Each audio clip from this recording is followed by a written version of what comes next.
Hi everybody, I'm Paul Higgins and welcome back to this edition of Business in the OC. As you can tell, we do have our studio audience today and they're made out of entrepreneurs right here in Orange County with the Orange County Entrepreneur Community. And Dana Rohrabacher is joining me. Michael Banks is the president, the founder of the community for entrepreneurs right here in Orange County. And if I can real quickly to you, Michael, because I think it's important listening to what the congressman has to say about entrepreneurship.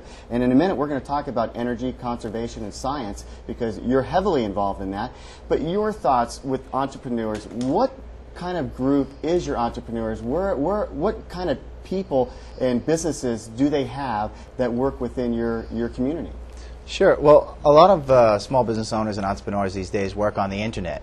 And the new technologies, as much as they brought us together, they've kind of segregated us to our home offices working online a lot. With the help of Meetup.com, we've created a group to bring people together offline and help each other build their businesses. And one of the things that we do is help them with the new technologies on the internet to help them build their business. How important is it for other congressmen to know the things that you know about internet, small business, mid-sized businesses, science, technology, conservation? Not everyone is up to speed totally with computers and in the internet.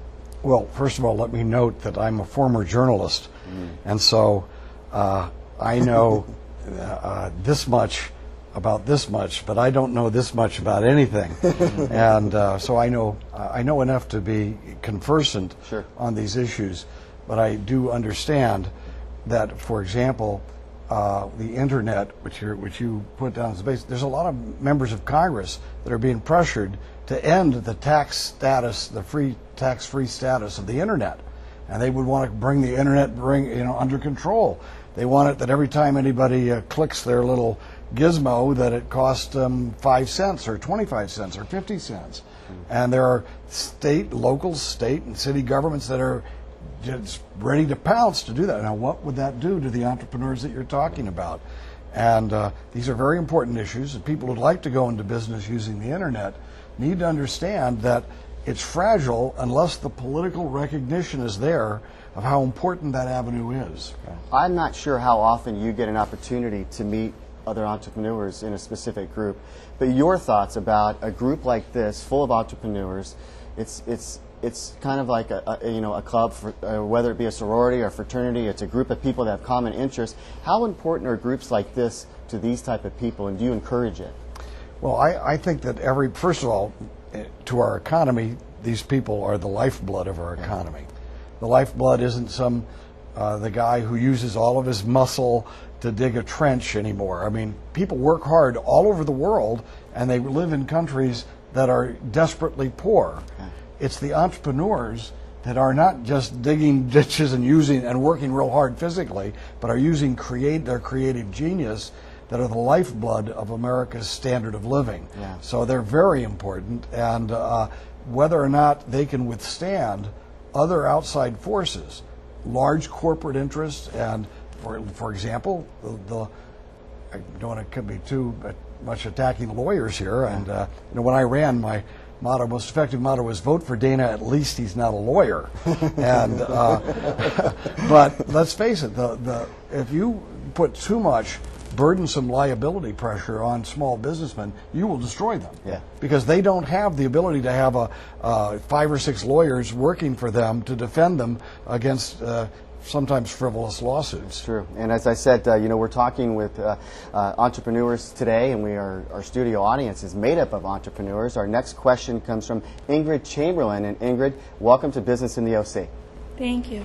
Congressman, as we are all aware, the entrepreneurial businesses have grown significantly in the past 10 years. Most of them are owned by women. Given the current economic downturn and the hardships these businesses are experiencing, what are your plans to help the entrepreneurs in the 46th District? Well, the most important thing that we can do, and I don't think it's preordained that we're going to go into a major recession. Things are just going to be a little bit more dicey than they've been for the last 20 years. As I say, Ronald Reagan gave us 20 years or 25 years of pretty much stability. But the most important thing we can do for women entrepreneurs and anyone, and actually for our whole citizenry, is to make sure that we have those policies that will permit them to run their business and their operation with some sense of certainty that the economics will not be changing so dramatically that they're going to lose their investment. If, for example, right now we spend $500 billion a year more than we're taking in.